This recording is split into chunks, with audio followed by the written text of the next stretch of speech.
സഹോദരരെ, അപ്പസ്തോല പ്രവർത്തനങ്ങളിൽ നിന്നുള്ള വായന 15-ാം അധ്യായം 1 മുതൽ 6 വരെയുള്ള തിരുവചനങ്ങൾ.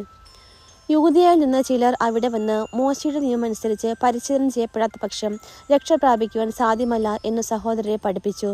പൗലോസും ബാർണബാസും അവരോട് വിയോജിക്കുകയും വിവാദത്തിൽ ഏർപ്പെടുകയും ചെയ്തു. തന്മൂലം ജെറുസലേമിൽ ചെന്ന് അപ്പസ്തോലന്മാരും ശ്രേഷ്ഠന്മാരുമായി ഈ പ്രശ്നം ചർച്ച ചെയ്യാൻ പൗലോസും ബാർണബാസും അവരുടെ കൂട്ടത്തിൽപ്പെട്ട മറ്റു ചിലരും നിയോഗിക്കപ്പെട്ടു. സഭയുടെ നിർദ്ദേശമനുസരിച്ച് യാത്ര തിരിച്ച അവർ വിജാതിയുടെ മാനസാന്തര വാർത്ത വിവരിച്ചു കേൾപ്പിച്ചുകൊണ്ട് ഫിനീഷ്യ, സമരിയ എന്നിവിടങ്ങളിലൂടെ കടന്നുപോയി. സഹോദരന്മാർക്കെല്ലാം വലിയ സന്തോഷമുളവായി. ജെറുസലേമിലെത്തിയപ്പോൾ സഭയും അപ്പസ്തോലന്മാരും ശ്രേഷ്ഠന്മാരും അവരെ സ്വീകരിച്ചു. ദൈവം തങ്ങൾ മുഖാന്തരം പ്രവർത്തിച്ച കാര്യങ്ങൾ അവർ പ്രഖ്യാപിച്ചു. എന്നാൽ ഫരിസേയരുടെ ഗണത്തിൽ നിന്ന് വിശ്വാസം സ്വീകരിച്ച ചിലർ എഴുന്നേറ്റ് പ്രസ്താവിച്ചു. അവരെ പരിച്ഛേദനം ചെയ്യുകയും മോശയുടെ നിയമം പാലിക്കണമെന്ന് അവരോട് നിർദ്ദേശിക്കുകയും ചെയ്യുക ആവശ്യമാണ്. ഇക്കാര്യം പരിഗണിക്കാൻ അപ്പസ്തോലന്മാരും ശ്രേഷ്ഠന്മാരും ഒരുമിച്ചുകൂടി. നമ്മുടെ കർത്താവായ മിശിഹായ്ക്ക് സ്തുതി.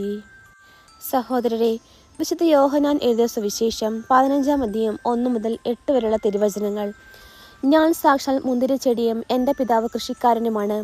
എൻ്റെ ശാഖകളിൽ ഫലം തരാത്തതിനെ അവിടുന്ന് നീക്കിക്കളയുന്നു. എന്നാൽ ഫലം തരുന്നതിനെ കൂടുതൽ കായ്ക്കാനായി അവിടുന്ന് വെട്ടിയൊരുക്കുകയും ചെയ്യുന്നു. ഞാൻ നിങ്ങളോട് പറഞ്ഞ വചനം നിമിത്തം നിങ്ങൾ ശുദ്ധിയുള്ളവരായിരിക്കുന്നു. നിങ്ങൾ എന്നിൽ വസിക്കുവിൻ, ഞാൻ നിങ്ങളിലും വസിക്കും. മുന്തിരിച്ചെടിയിൽ നിൽക്കാതെ ശാഖയ്ക്ക് സ്വയമേവ ഫലം പുറപ്പെടുവിക്കാൻ സാധിക്കാത്തതുപോലെ എന്നിൽ വസിക്കുന്നില്ലെങ്കിൽ നിങ്ങൾക്കും സാധിക്കുകയില്ല. ഞാൻ മുന്തിരിച്ചെടിയും നിങ്ങൾ ശാഖകളുമാണ്. ആരെന്നിലും ഞാൻ അവനിലും വസിക്കുന്നുവോ അവൻ ഏറെ ഫലം പുറപ്പെടുവിക്കുന്നു. എന്നെ കൂടാതെ നിങ്ങൾക്ക് ഒന്നും ചെയ്യാൻ കഴിയുകയില്ല. എന്നിൽ വസിക്കാത്തവൻ മുറിച്ച ശാഖ പോലെ പുറത്തെറിയപ്പെടുകയും ഉണങ്ങിപ്പോവുകയും ചെയ്യുന്നു. അത്തരം കമ്പുകൾ ശേഖരിച്ച് തീയിലിട്ട് കത്തിച്ചു കളയുന്നു. നിങ്ങൾ എന്നിൽ വസിക്കുകയും എൻ്റെ വാക്കുകൾ നിങ്ങൾ നിലനിൽക്കുകയും ചെയ്യുന്നെങ്കിൽ ഇഷ്ടമുള്ളത് ചോദിച്ചു കൊള്ളുക, നിങ്ങൾക്ക് ലഭിക്കും. നിങ്ങൾ ധാരാളം ഫലം പുറപ്പെടുവിക്കുകയും അങ്ങനെ എൻ്റെ ശിഷ്യന്മാരയക്കുകയും ചെയ്യുന്നത് വഴി പിതാവ് മഹത്വപ്പെടുന്നു. നമ്മുടെ കർത്താവായ മിശിഹായ്ക്ക് സ്തുതി.